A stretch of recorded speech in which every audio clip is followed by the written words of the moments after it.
नमस्कार, good evening, शुभ संध्या। घड़ी में 8:30 बजते ही वक्त हो जाता है आपके पसंदीदा कार्यक्रम स्पोर्ट्स स्कैन का। आज का स्पोर्ट्स स्कैन लेकर हाजिर हूं मैं आपके साथ शशांक, और सभी खेल खबरों पर चर्चा करने के लिए हमारे साथ मौजूद हैं senior sports journalist Nilanjan Dutta जी। नीलांजन जी, स्टूडियो में आपका स्वागत है। शुक्रिया शशांक जी। आज FIH प्रो हॉकी लीग में जो है जबरदस्त मुकाबला हमें देखने को मिला। इंग्लैंड ने पेनल्टी शूट आउट में भारतीय महिला टीम को 2-1 से हराया, लेकिन महिलाओं ने संघर्ष कहीं कम नहीं किया हमारी टीम ने। जी बिल्कुल। देखिए, मैं स्पोर्ट हम लोग का हॉकी हिट एंड रन के साथ जो फिजिकल फिटनेस चाहिए मेन एंड वुमेन दोनों टीम जूझ रहे हैं। बट हाँ, थोड़ी सी जब विश्लेषण करेंगे तभी बात करेंगे कि ये जो पेनल्टी शूट आउट का जो बात है उसके ऊपर चलिए विस्तार से आपसे चर्चा करेंगे। अभी नजर डाल लेते हैं अब तक की हेडलाइंस पर। भुवनेश्वर में FIH हॉकी प्रो लीग में भारतीय पुरुष टीम का मुकाबला स्पेन से जारी। ताजा समाचार मिलने तक भारत ने 1-0 की बढ़त मलाई। इंग्लैंड ने पेनल्टी शूटआउट में भारतीय महिला टीम को 2-1 से हराया। वडोदरा में भारतीय महिला प्रीमियर लीग क्रिकेट में यूपी वॉरियर्स के साथ मैच में गुजरात जॉइंट्स टॉस जीतकर पहले गेंदबाजी कर रहा है। और BCCI ने IPL क्रिकेट के 18वें सत्र के कार्यक्रम की घोषणा की। रणजी ट्रॉफी क्रिकेट सेमीफाइनल में कल गुजरात का मुकाबला केरल से और मुंबई का सामना विदर्भ से होगा।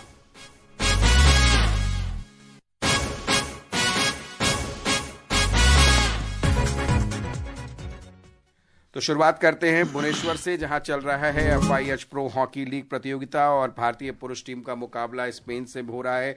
और कुछ देर पहले ही तीसरे क्वार्टर में भारतीय टीम ने गोल कर दिया है, 1-0 की बढ़त बना ली है। मनदीप सिंह ने ये गोल किया हुआ है। कल भारतीय टीम इंग्लैंड स्पेन से 3-1 से हारी थी। उसके बाद कहीं ना कहीं ये कमबैक दिख रहा है टीम का। अपने से नीची रैंकिंग की टीम से कल बड़े खतरनाक तरीके से हारे वो। हाँ, ये बैक टू बैक मैचेस रहा है। और ये भी इम्पोर्टेंट है कि आज हरमनप्रीत सिंह नहीं खेल रहे हैं। हम लोग का जो सरपंच करके साहब हम बुलाते हैं, हाँ, तो नहीं खेल रहे हैं। बट देखिए, इंटरनेशनल हॉकी में ये बात होते है कि आप रैंकिंग का जिक्र करेंगे, कोई भी मीन्स हॉकी चाहे फुटबॉल चाहे क्रिकेट चाहे, हाँ, रैंकिंग उस दिन कुछ मैटर नहीं करता, इतिहास होता है। हाँ, उस दिन के हिसाब से चलता है। आपका इंडियन हॉकी टीम का परफॉर्मेंस बहुत कंसिस्टेंट रहा है, लेकिन आजकल ये टूर्नामेंट में और कुछ रिसेंट काल में डिफेंस अगेंस्ट पेनल्टी कॉर्नर्स और even penalty corner conversions Harmanpreet के अलावा टीम का थोड़ी सी उसमें प्रॉब्लम तो नहीं बोलेंगे, थोड़ी सी उसमें और थोड़ी इंप्रूवमेंट चाहिए, ये दिखाई दे रहे हैं जी। और इससे पहले जो मैच हुआ उसमें इंग्लैंड ने बेहद करीबी मुकाबले में भारतीय महिला टीम को पेनल्टी शूटआउट में 2-1 से कराया। दोनों टीमें निर्धारित समय तक 2-2 गोल से बराबरी पर थी। उसमें भी जो अगर हम देखें कि जो लास्ट मोमेंट का गोल था ऋतुजा ने जिसने बराबरी कराई, और फिर ये पेनल्टी शूटआउट का मौका आया। सविता ने तो कई शानदार बचाव किए, लेकिन भारतीय टीम कहीं ना कहीं अनलकी दिख रही थी। कल उन्होंने 3-2 से जिस हिसाब से हराया अपनी ऊंची रैंकिंग की टीम को। देखिए, ये पार्ट एंड पार्सल है कोई भी स्पोर्ट का और कोई भी गेम का आगे बढ़ने का। कोच हरेंद्र सिंह आने के बाद उम्मीदें मेरा बहुत है, क्योंकि शायद हम लोग देश मींस इंडियन कोचेस को उतना भाव नहीं देते कभी कभार कि अरे ये तो घर का मुर्गी डाल परवा। लेकिन हरेंद्र जी जो परफॉर्मेंस हमेशा नेशनल टीम के लिए लाए है, जब वो मेंस कोच के साथ भी था, और उसके बाद आने के बाद, हालांकि आज हम हार गए हैं अनफॉर्चुनेटली पेनल्टी शूटआउट में, लेकिन पेनल्टी कॉर्नर्स में इंडियन टीम का, वुमेन्स टीम का वो काफी ध्यान दे रहा है। और 2 गोल्स हम लोग पेनल्टी कॉर्नर कन्वर्शन से किए थे। आप हिट एंड रन हॉकी जितना ही फिटनेस के साथ खेलो ना क्यों, आपका इवेंचुअली वही बात आ जाता है कि पेनल्टी कॉर्नर कन्वर्शन। बिल्कुल। और ये टूर्नामेंट कहीं ना कहीं हॉकी लवर्स के लिए एक बड़ा बेहतरीन तोहफा है एक तरह से, यहाँ पर होना, भुवनेश्वर में होना। जी बिल्कुल। और भुवनेश्वर ओडिशा तो एकदम हब ऑफ वर्ल्ड हॉकी, जैसे कि हम मानते हैं कि हमेशा देखते रहते हैं।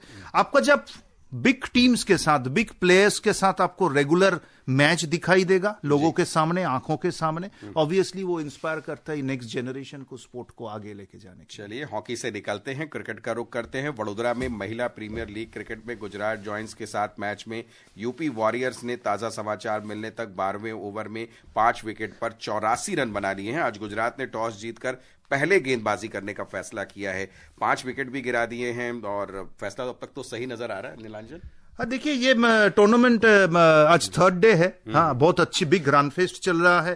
पहला 2 दिन जैसे रन चेज हुआ है, वो मैंने तो नहीं सोचा था कि ये रन चेज हो जाएगा। ह्यूज प्लेटफॉर्म है वुमेन्स क्रिकेट के लिए। लोग ये माने ना माने, हाँ थोड़ी सी देर पे आए, लेकिन देर भली, हाँ ना होने से ज्यादा। लेकिन आपका वर्ल्ड का हर कोई प्लेयर आके यहाँ पे खेल रहे हैं।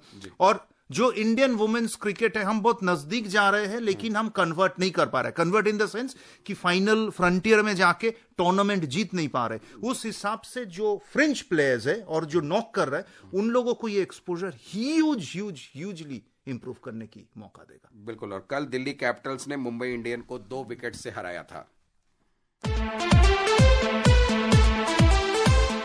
महिला प्रीमियर लीग का रोमांच अपने दूसरे मैच में ही कल चरम पर पहुंच गया। विवादास्पद रनआउट के फैसलों और शिफाली वर्मा, निकी प्रसाद और एनाबेल सदरलैंड के संयुक्त प्रदर्शन की बदौलत दिल्ली ने आखिरी गेंद पर जीत दर्ज की। 165 रन के लक्ष्य का पीछा कर रही दिल्ली की टीम के लिए डेब्यूटेंट और प्लेयर ऑफ द मैच निकी प्रसाद ने 35 रन की पारी खेल मुश्किल समय में एक छोर को संभाला और टीम को जीत दिलाई। वहीं शिफाली वर्मा ने 43 रन की पारी खेल 6 ओवर में 60 रन का स्कोर कर टीम को अच्छी शुरुआत दिलाई थी। इससे पहले एनाबेल के 3 विकेट और शिखा के 2 विकेटों की बदौलत मुंबई की टीम 20वें ओवर में 164 रन पर सिमट गई। मुंबई के लिए नैटली सिवर ब्रंट ने नाबाद 80 रन और हरमनप्रीत कौर ने 42 रन बनाए। लेकिन मैच का असली टर्निंग पॉइंट आखिरी ओवरों में रनआउट के 3 विवादास्पद फैसले मुंबई के खिलाफ जाना रहा। टीम की कोच चार्लोट एडवर्ड्स ने कहा कि इस तरह के निर्णय को समझना वास्तव में मुश्किल है, जो मैच के अंतिम परिणाम को प्रभावित करते हैं। Neha Goswami, sports can. Performance तो हाईलाइट थी, लेकिन अंपायर भी हाईलाइट हो गए। 3 निर्णय ऐसे जो बहुत क्लोज दिख रहे थे और जो कहीं पे भी जा सकते थे, लेकिन गए वो मुंबई के खिलाफ। देखिए, ये तो जो हो गया उसके बारे में हम बातचीत करके, ये तो ओवरटर्न नहीं होगा। हाँ, लेकिन ऑब्वियसली अथॉरिटीज इसके ऊपर निगाहें रखेंगे। मैं एक छोटी टिप्पणी करना चाहूंगा आपकी इजाजत लेकर कि ऐसे क्लोज मैचेस आपको 2 चीज दिलाता है, एक टेम्परामेंट और दूसरा डिसीजन मेकिंग। आपके पास जितना ही टैलेंट रहे ना क्यों, इवेंचुअली मैच जब क्लोज हो जाता है तब आप बहुत क्लोज मार्जिन से जीतते हैं। और ऐसे क्लोज मार्जिन से आप हारे या जीते, जब टीम में पार्टिसिपेट करते उस मैच पे, आपका डिसीजन मेकिंग इमीडिएटली इंप्रूव होता है। जी बिल्कुल। और क्रिकेट की बात चल रही है और क्रिकेट लीग की बात चल रही है, तो आईपीएल का भी रुख कर लेते हैं। बीसीसीआई ने आज आईपीएल क्रिकेट के 18वें सत्र के कार्यक्रम की घोषणा कर दी है। सत्र की शुरुआत 22 मार्च को ईडन गार्डन्स में कोलकाता नाइट राइडर्स और रॉयल चैलेंजर्स बेंगलुरु के बीच मुकाबले से होगा और समापन भी इसी मैदान पर 25 मई को होगा। 13 आयोजन स्थल हैं नीलांजन और 74 मुकाबले हैं 65 दिन की प्रतियोगिता में। और यहाँ हम धर्मशाला में 3, गुवाहाटी में और विशाखापट्टनम में 2-2 मैच देखेंगे। तो जो वेन्यूज हैं वो बढ़ते जा रहे हैं और क्रिकेट लवर्स के लिए कहीं ना कहीं अच्छे एक्सपोजर्स हैं। जी बिल्कुल। Globalisation of the sport, Indianisation of the sport, वो टाइम आ गया है कि हर कोई दोस्त रिलेटिव जो साल में कभी फोन भी नहीं करता, बात भी नहीं करेगा, फोन करके बोलेगा भाई 2 टिकट आईपीएल का तो दिला दो। अरे भाई तुम सिनेमा देखने जाते हो, 2000 रुपया कर सकते हो, 500 का तुम आईपीएल का टिकट नहीं ले सकते। बट या that's a different on a different platform all together. हमें ये लगता है कि आपको भी यही रिक्वेस्ट आता है, बाकी जो एक्सपर्ट्स आते हैं उनके पास भी ये रिक्वेस्ट आता रहता है।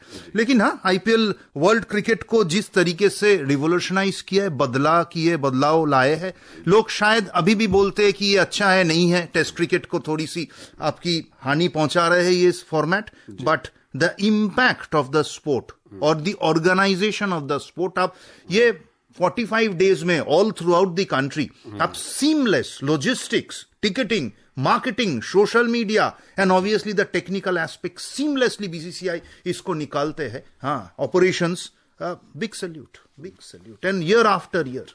जी। और क्रिकेट की ही बात को जारी रखें तो घरेलू क्रिकेट का रुख कर लें। रणजी ट्रॉफी क्रिकेट प्रतियोगिता के सेमीफाइनल मुकाबले कल सुबह 9:30 बजे से शुरू होंगे। अहमदाबाद में पहला सेमीफाइनल गुजरात और केरल के बीच खेला जाएगा और नागपुर में दूसरा सेमीफाइनल मुंबई और विदर्भ के बीच खेला जाएगा। पूर्व चैंपियन गुजरात अपने आक्रामक खेल और मजबूत बल्लेबाजी के कारण केरल के खिलाफ प्रबल दावेदार है। गुजरात ने क्वार्टर फाइनल में सौराष्ट्र को पारी और 98 रन से करारी शिकस्त दी थी। गुजरात के बल्लेबाज मनन हिंगराजिया, जयमीत पटेल और विकेटकीपर उर्विल पटेल शानदार फॉर्म में हैं। उधर केरल की टीम ने क्वार्टर फाइनल में जम्मू कश्मीर पर पहली पारी में 1 रन की बढ़त हासिल करके अंतिम 4 में प्रवेश किया था। केरल के गेंदबाज एमडी निधीश ने क्वार्टर फाइनल में 10 विकेट सहित अब तक सत्र में कुल 22 विकेट लिए हैं। उधर विदर्भ के साथ मुकाबले में 42 बार की चैंपियन मुंबई की टीम का पलड़ा भारी है। मुंबई के चोटिल यशस्वी जायसवाल इस मैच में नहीं खेल पाएंगे। इसके बावजूद टीम में कप्तान अजिंक्य रहाणे, सूर्य कुमार यादव, शिवम दुबे और शार्दुल ठाकुर जैसे कई स्टार खिलाड़ी हैं। दूसरी ओर विदर्भ की टीम शानदार फॉर्म में है। उनके गेंदबाज ने लगातार अच्छा प्रदर्शन किया है। स्पिनर हर्ष दुबे ने इस सत्र में सबसे ज्यादा 59 विकेट लिए हैं। विदर्भ के बल्लेबाज भी शानदार फॉर्म में हैं। यश राठौर ने 728, करुण नायर ने 591 और कप्तान अक्षय वाडकर ने 588 रन बनाए हैं। Shakti Singh, sports scan.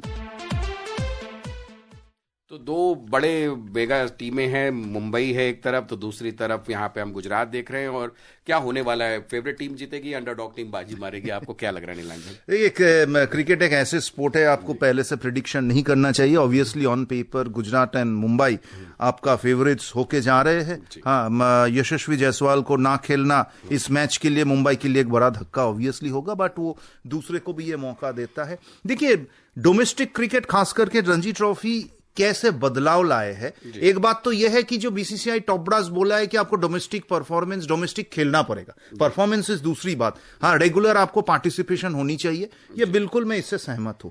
दूसरी बात है कि टेस्ट क्रिकेट में हम देखते हैं कि हम 2 सेशंस भी नहीं खेल पाते। रणजी ट्रॉफी में भी हम देख रहे हैं कि 2.5 सेशन अंदर आपका एक टीम का इनिंग सिमट जाता है। क्वार्टर फाइनल आप पूरा देख लीजिए। एक जमाने पे हम तो बड़े हुए हैं कि फर्स्ट इनिंग्स ही खत्म नहीं होता था। फर्स्ट इनिंग्स के लीड में चला जाता था, 2-3 दिन, 2.5-3 दिन लोग बैटिंग करते थे। आज के दिन पे लोग रणजी ट्रॉफी डोमेस्टिक क्रिकेट में आपका 2.5 सेशन नहीं बैट कर सकते, पूरी दिन बैट नहीं कर सकता। तो इसीलिए इसका ही जो हैबिट्स है, बैड हैबिट्स, गुड हैबिट्स, ये रिफ्लेक्टेड हो रहा है आपका टेस्ट क्रिकेट में जी। हाँ, तो बट जब बीसीसीआई इसके ऊपर ध्यान दिया है, पिचेस के ऊपर क्वालिटी ऑफ बॉलर्स, जो जा बॉलर्स को थोड़ी सी व्हाट डू यू से फेवर मिले पिचेस से, एंड इसको ट्रैकिंग, स्काउटिंग से बहुत ढंग से इसको स्काउटिंग करना पड़ेगा जी। चलिए और निकलते हैं हम क्रिकेट से बाहर, रुक कर लेते हैं एक और खबर का। खेल मंत्री मनसुख मांडविया ने आज सुबह मुंबई में फिट इंडिया मूवमेंट के प्रमुख कार्यक्रम संडे ऑन साइकिल की अगुवाई की। इस कार्यक्रम का उद्देश्य साइकिल चलाकर स्वस्थ और तंदुरुस्त जीवन शैली अपनाने के लिए लोगों में जागरूकता पैदा करना और प्रदूषण को कम करना है। कार्यक्रम में देश भर से 500 से अधिक साइकिल सवार शामिल हुए। आज के कार्यक्रम का मुख्य उद्देश्य मोटापे से लड़ो था। इस अवसर पर खेल मंत्री ने युवाओं से आग्रह किया कि वे स्वस्थ रहने और बेहतर पर्यावरण को बढ़ावा देने के लिए साइकिल का उपयोग करें। देश में फिट इंडिया की मूवमेंट को आगे बढ़ाने के लिए संडे ऑन साइकिल सारे देश में आयोजित हो रही है। साइकिलिंग पोल्यूशन का सॉल्यूशन है, फिट रहने का मंत्र है, स्वास्थ्य का सूत्र है, और इसलिए देशवासी स्वयं को फिट रखने के लिए संडे 1 घंटे के लिए साइकिलिंग करके फिट इंडिया मूवमेंट को आगे बढ़ाएं। उन्होंने कहा कि प्रधानमंत्री का विकसित भारत का सपना तभी साकार हो सकता है जब देश के नागरिक फिट होंगे। इधर नई दिल्ली के ध्यानचंद नेशनल स्टेडियम में भी साइकिलिंग इवेंट का आयोजन किया गया। इसमें एशियाई कुश्ती चैंपियनशिप में कांस्य पदक विजेता शिवानी पवार सहित 170 से अधिक राइडर्स ने हिस्सा लिया। Vinay Saxena, sports scan. तो खेल मंत्री लगातार दूसरा मौका रहा, अभी मैंने पीछे दिल्ली में भी देखा और मुंबई में भी इस मूवमेंट के साथ जुड़े हैं। सरकार का फोकस बहुत है फिटनेस पे कहीं ना कहीं। बिल्कुल बिल्कुल, और बिल्कुल सही फोकस है। हम बोलते रहे थे जब ओलंपिक्स, एशियन गेम्स होता है, अरे हम लोग को तो मेडल ही नहीं मिलता, कि हम स्पोर्टिंग नेशन है। लोग कहते हैं अरे सरकार की तरफ से लोगों को उतना हाईलाइट नहीं मिलता एथलीट्स को। मेरी एक सिंपल सवाल है, भाई साहब, आप क्या फिट हो? आप क्या अपने बच्चों को कभी स्पोर्ट्स में डाले हो? आपके अंदर वो क्या इंस्पिरेशन बच्चों को कर सकते हो कि फिट होके साइकिल की? अब रेगुलर वॉकिंग पे भी नहीं जाते मिडिल एज लोग, देख लीजिए इन कंपैरिजन टू चाइना, जापान और यूरोपियन एनी कंट्रीज, वही डिफरेंस क्रिएट कर देते जी। और चलते चलते फुटबॉल की भी खबर ले लेते हैं। कोलकाता में इंडियन सुपर फुटबॉल लीग प्रतियोगिता में ईस्ट बंगाल का मुकाबला मोहम्मडन स्पोर्टिंग से जारी है। अंतिम समाचार मिलने तक, हाफ टाइम तक ईस्ट बंगाल 1-0 से बढ़त बना रखा है। प्रतियोगिता पे आपका टेक चाहूंगा नीलांजन, कैसा इस बार क्वालिटी ऑफ द टूर्नामेंट बहुत अच्छा हुआ है। हालांकि इस मैच में बोथ ईस्ट बंगाल एंड मोहम्मडन स्पोर्टिंग दोनों ही ग्लोरीफाइड क्लब है, हिस्टोरिकल क्लब है, आउट ऑफ कंटेंशन है, but some of the matches और सम ऑफ द गोल्स बहुत अच्छा हुआ है। सामने एशियन कप क्वालिफायर्स है, सभी का निगाहें वहीं पे टिकी रही जी। और हॉकी का अपडेट और क्रिकेट का अपडेट आपको दे दें। भुवनेश्वर में FIH हॉकी प्रो लीग में समय भारत का मुकाबला स्पेन से हो रहा है पुरुष टीम का, और भारतीय टीम ने एक और गोल कर दिया है। दिलप्रीत सिंह ने जो है वो गोल किया है। 2-0 की बढ़त भारतीय टीम ने ले ली है। और क्रिकेट की बात करें तो वहां पर जो अपडेट है हमारे पास, यूके की टीम ने 15वें ओवर में 5 विकेट पर 96 रन बना लिए हैं। नीलांजन, आप स्टूडियो में आए, विस्तार से आपने हमारे साथ चर्चा की, इसके लिए बहुत बहुत धन्यवाद। शुक्रिया। और श्रोताओं, फिलहाल शशांक और स्पोर्ट्स स्कैन की पूरी टीम को अनुमति दीजिए, पर आप बने रहिए FM गोल्ड पर। गुड नाइट, शुभ रात्रि।